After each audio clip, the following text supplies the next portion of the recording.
La Chambre va-t-elle créer un précédent en matière de pension? C'est un dossier épineux, entre technicité, politique, intérêts locaux et histoire. Il concerne le montant de la pension des mineurs, très essentiellement limbourgeois. Lorsque les dernières mines du Limbourg ont fermé, au début des années 90, les mineurs ont été contraints à la pension. Un système leur permettait d'obtenir une carrière complète de 30 ans en ayant travaillé 25 ans, la durée considérée jadis comme humaine pour supporter le travail sous la terre, selon le cercle amical des mines de charbon de Campine, Vriand d'Ancrine Campiche Tancolon-Migenande. Mais selon les mineurs, le calcul des pensions est erroné, le cercle amical estime en moyenne à 210 € le manque à gagner mensuel pour les pensionnés. Les mineurs protestent depuis plusieurs années, ils ont manifesté dans les rues de Bruxelles à plusieurs reprises. Une proposition de loi écolo-green a été déposée et cosignée par la NVA, le CDEV, le SP.A et le PS. Après avoir suivi tout son trajet législatif, elle arrive en séance plénière de la Chambre, ce jeudi après-midi. Cet aspect du dossier est très technique.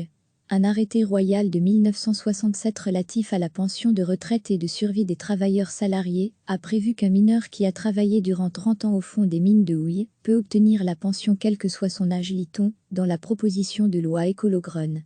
Plus tard, en 1975, une loi a ensuite porté le nombre d'années requises pour l'octroi d'une pension de retraite complète à 25 ans. Ce traitement avantageux des mineurs de fond était justifié par la pénibilité et le danger de leur profession. À ceci étaient rajoutées 5 années de travail fictif pour atteindre les 30 ans de carrière. Un jugement de la Cour européenne de justice a cassé cette disposition, qui a été remplacée par un supplément de pension. Une loi de 1990 votée pendant un conflit social d'ampleur, puis un arrêté royal a mis au point un supplément de pension pour ces mineurs, qui n'ont pu travailler que 25 ans, mais qui se voient privés des 5 ans fictifs, basés sur un salaire de référence forfaitaire datant de 1955. Qui n'est pas adapté à l'évolution des salaires, comme pour les autres mineurs, qui ont 30 ans de carrière. C'est ici que les points de vue divergent. Pour l'amicale des mineurs, il y a erreur. Le Service fédéral des pensions, SFP, dans une note technique du 16 mars 2020, se défend. Le SFP a été accusé de mal calculer le supplément. Le SFP dément formellement ces allégations. Le SFP applique correctement la législation existante et l'arrêté royal en vigueur. Plus loin, concernant la perte de pouvoir d'achat, le SFP explicite. Il est dès lors question d'une perte progressive de pouvoir d'achat. Cette situation n'est pas exceptionnelle dans le régime des salariés. Il n'existe en effet aucun appariement automatique à l'évolution des salaires. C'est la raison pour laquelle des adaptations au bien-être sont effectuées régulièrement et après consultation sociale dans le cadre d'une enveloppe budgétaire fermée. Aller dans le sens des mineurs créerait un précédent important et pourrait inspirer d'autres groupes de pression à essayer d'obtenir des réformes similaires. Si erreur il y a, elle est donc à chercher dans la loi précédente et l'arrêté royal lié. La Chambre s'apprête donc à corriger. En commission, plusieurs textes existaient pour modifier la législation en vigueur. Finalement, la NVA, les deux partis socialistes et le CDEV se sont joints au texte déposé par écolo-green. Seul donc le MR et l'Open VLD s'opposent au vote de cette loi. En commission, le libéral francophone Mathieu Billet, député depuis moins de 2 mois, a porté le dossier pour son parti. Selon ce juriste de formation, voter ce texte, c'est créer un dangereux précédent. Il y a un réel problème de légalité et de rétroactivité. Jamais encore, on n'a sur pied une rétroactivité sur les questions de pension. J'ai d'ailleurs demandé l'avis du Conseil d'État, ce qui m'a été refusé en commission. Il me semble clair qu'on ne peut baser le calcul du supplément de pension sur un salaire de 1955, il est nécessaire de le mettre à jour. Mais la rétroactivité, c'est, nous semble-t-il, aller trop loin. Le texte souhaitait une rétroactivité totale, 30 ans depuis 1990, ce qui aurait coûté pas loin de 400 millions au budget de l'État. Finalement, celle-ci ne sera que de 10 ans, le temps de la prescription, dont le coût est estimé à environ 200 millions. Mathieu Billet s'interroge également sur le coût pour le SFP. Les tenants de ce texte souhaitent se baser sur le dernier salaire perçu, alors que nous proposions, par facilité pour les équipes gérant les pensions, un salaire forfaitaire. Cela va demander un travail gigantesque. Cette charge de travail, le SFP l'a calculée. Dans le Tige, Johan Jansan, le patron du SFP, estime à une demi-journée de travail l'étude de chaque dossier. Leur nombre est évalué entre 7 et 8 000 dossiers. Vous pourrez faire le calcul vous-même, ajoute Johan Janson au Tige, qui confirme qu'en 40 ans de carrière, une loi avec un effet rétroactif de ce type n'avait jamais été votée. Pour le PS, le député Jean-Marc Delisée a cosigné le texte Écolo-Grun. Le Parti socialiste avait son propre texte avant de se ranger au texte vert, plus ancien. Jean-Marc Delisée a rencontré, il y a quelques mois, les mineurs concernés. Pour le PS, voter en faveur du texte, c'est rendre à ces travailleurs un droit. Ce sont des gens qui se sont épuisés, parfois au détriment de leur santé, ils ont droit à ce qu'on revalorise leur pension, qu'elle soit digne, par rapport au travail qu'ils ont presté. Le député admet qu'il y va y avoir un surcroît de travail au SFP. Il y aura un coût, oui, dit-il, c'est un coût au bénéfice de travailleurs, qui ont eu un métier pénible. Aujourd'hui, on a des lois sur le bien-être au travail, l'hygiène, etc. Il n'y avait rien de tout ça à l'époque. Jean-Marc Delisée note que cette prescription de 10 ans, telle que désormais inscrite dans la proposition de loi, avait été évoquée par le ministre des Pensions Baclen, en première lecture du texte en commission. Depuis, le ministre ne s'est plus exprimé. Ce qui fait dire aux socialistes, la commission a opté pour rendre leurs droits, tels qu'exprimés par le ministre dans une commission. Sur la question de la création d'un précédent, Jean-Marie Delisée botte en touche. S'il y a d'autres personnes lésées, qu'elles se manifestent. Le socialiste note, tout de même, qu'il ne s'agit pas, pour le PS, de faire de l'électoralisme. Il n'y a quelques centaines de Wallons concernés, ce sont essentiellement des limbourgeois.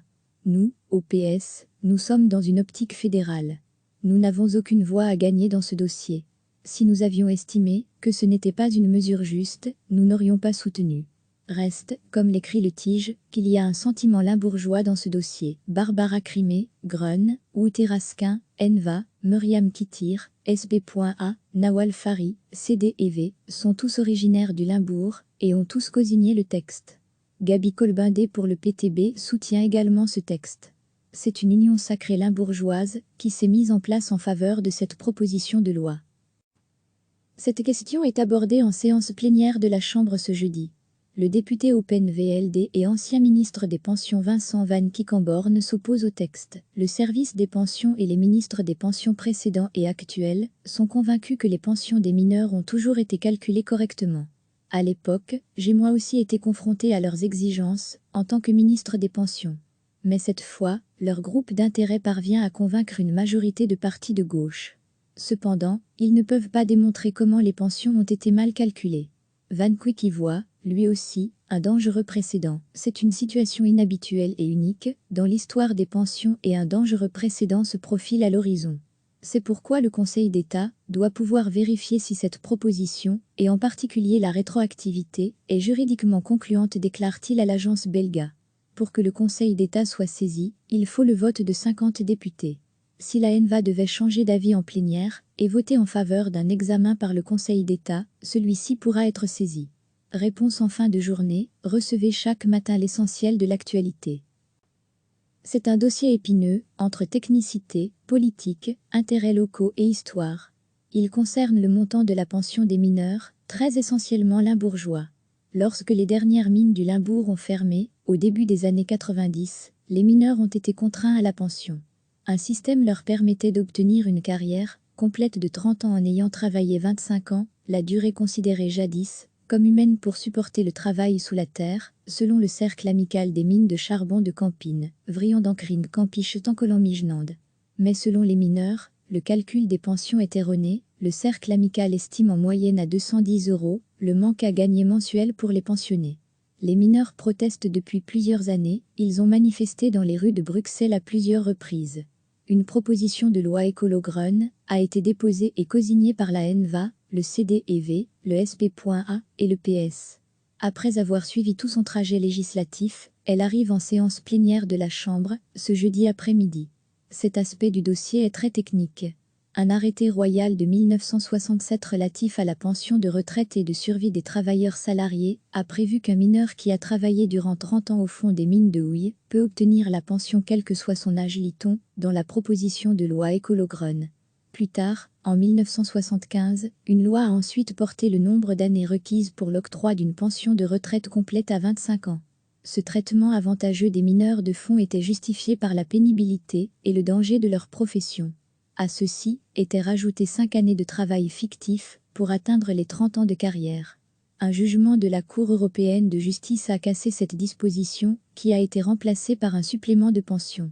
Une loi de 1990 votée pendant un conflit social d'ampleur, puis un arrêté royal a mis au point un supplément de pension pour ces mineurs, qui n'ont pu travailler que 25 ans, mais qui se voient privés des 5 ans fictifs, basés sur un salaire de référence forfaitaire datant de 1955, qui n'est pas adapté à l'évolution des salaires, comme pour les autres mineurs, qui ont 30 ans de carrière.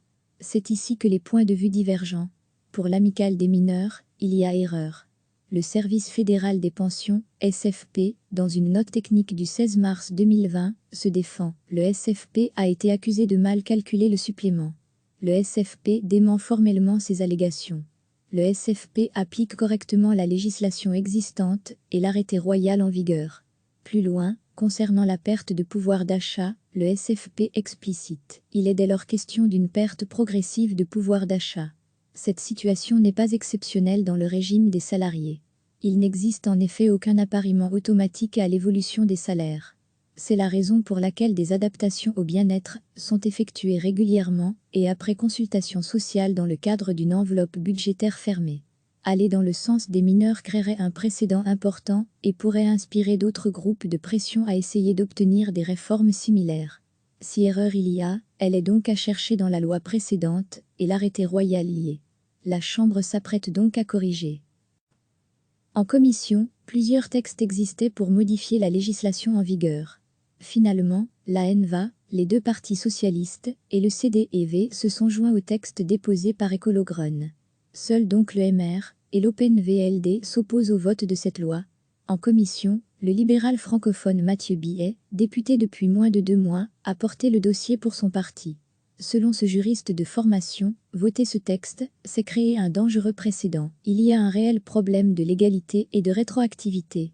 Jamais encore, on n'a sur pied une rétroactivité sur les questions de pension. J'ai d'ailleurs demandé l'avis du Conseil d'État, ce qui m'a été refusé en commission. Il me semble clair qu'on ne peut baser le calcul du supplément de pension sur un salaire de 1955, il est nécessaire de le mettre à jour. Mais la rétroactivité, c'est, nous semble-t-il, aller trop loin.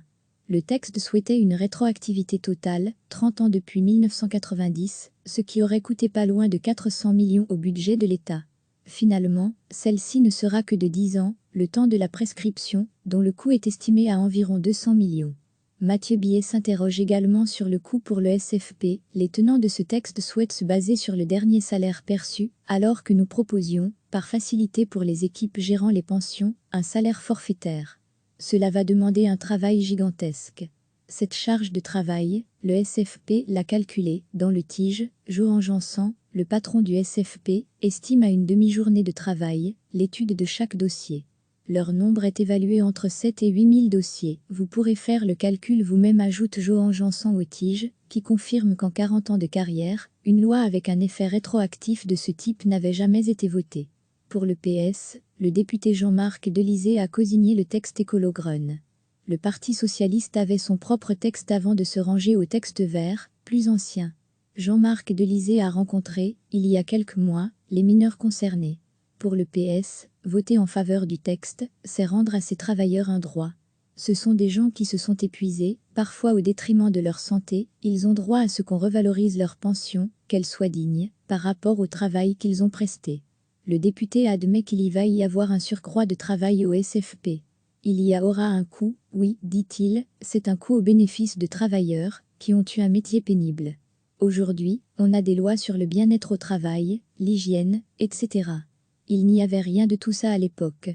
Jean-Marc Delisée note que cette prescription de 10 ans, telle que désormais inscrite dans la proposition de loi, avait été évoquée par le ministre des Pensions Baclen en première lecture du texte en commission.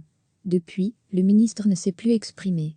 Ce qui fait dire aux socialistes, la commission a opté pour rendre leurs droits, tels qu'exprimés par le ministre dans une commission. Sur la question de la création d'un précédent, Jean-Marie Delisée botte en touche. S'il y a d'autres personnes lésées, qu'elles se manifestent. Le socialiste note, tout de même, qu'il ne s'agit pas, pour le PS, de faire de l'électoralisme. Il n'y a quelques centaines de Wallons concernés, ce sont essentiellement des limbourgeois. Nous, au PS, nous sommes dans une optique fédérale. Nous n'avons aucune voix à gagner dans ce dossier. Si nous avions estimé que ce n'était pas une mesure juste, nous n'aurions pas soutenu. Reste, comme l'écrit le Tige, qu'il y a un sentiment limbourgeois dans ce dossier. Barbara Crimé, Grun, Wouter Raskin, Enva, Myriam Kittir, SB.A, Nawal Fari, CD et V, sont tous originaires du Limbourg et ont tous cosigné le texte. Gaby Colbindé pour le PTB soutient également ce texte. C'est une union sacrée limbourgeoise qui s'est mise en place en faveur de cette proposition de loi. Cette question est abordée en séance plénière de la Chambre ce jeudi. Le député Open VLD et ancien ministre des Pensions Vincent Van Quickenborne s'oppose au texte. Le service des pensions et les ministres des pensions précédents et actuels sont convaincus que les pensions des mineurs ont toujours été calculées correctement. À l'époque, j'ai moi aussi été confronté à leurs exigences en tant que ministre des Pensions. Mais cette fois, leur groupe d'intérêt parvient à convaincre une majorité de partis de gauche. Cependant, ils ne peuvent pas démontrer comment les pensions ont été mal calculées. Van Quick y voit, lui aussi, un dangereux précédent. C'est une situation inhabituelle et unique dans l'histoire des pensions et un dangereux précédent se profile à l'horizon. C'est pourquoi le Conseil d'État doit pouvoir vérifier si cette proposition, et en particulier la rétroactivité, est juridiquement concluante, déclare-t-il à l'agence Belga. Pour que le Conseil d'État soit saisi, il faut le vote de 50 députés. Si la ENVA devait changer d'avis en plénière et voter en faveur d'un examen par le Conseil d'État, celui-ci pourra être saisi. Réponse en fin de journée. Cliquez sur s'abonner pour recevoir les dernières nouvelles.